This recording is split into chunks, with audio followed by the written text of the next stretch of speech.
Republicans want to put a binding referendum on the April ballot. Republicans in several other states have also put abortion rights on the ballot. Ben Jordan going in depth tonight, showing us how voters have responded when asked their opinion on the issue.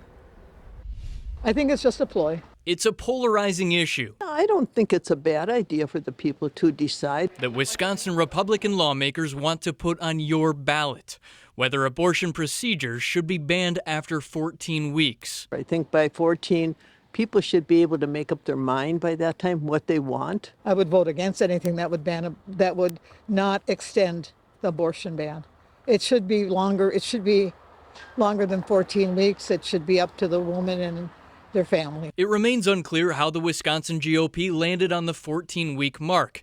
Current law allows abortions up to 20 weeks. We've not asked that question before in Wisconsin up until now. Marquette Law School poll director Charles Franklin says his team is currently in the process of asking hundreds of Wisconsin voters where they stand on a 14-week abortion ban, after gauging opinion across the country shortly after Roe was struck down. In national polling that we've done at Marquette Law School, we find the public is split about evenly 50-50 on a 15-week ban. Franklin knows it wouldn't be the first time a proposed abortion ban has been on ballots elsewhere. 8 other statewide abortion referenda have already taken place in conservative and liberal states. Some of those were to add abortion restrictions, some were to prohibit abortion restrictions.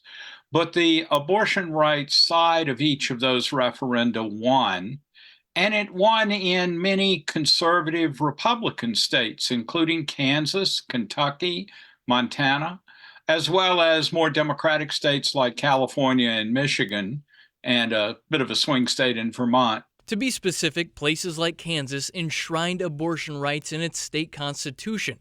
Meanwhile, Kentucky voters rejected a measure that would have taken abortion rights out of the state's constitution. Franklin says results, specifically in those conservative states, speak loudly about where a majority of voters stand on the issue. I think the main thing to notice is that when the referenda is the only issue on the ballot, people have just an up or down vote on the abortion issue.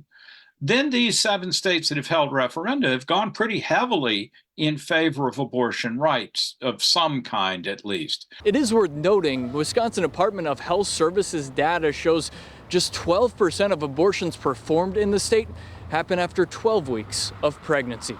Reporting in Milwaukee, Ben Jordan, TMJ4 News.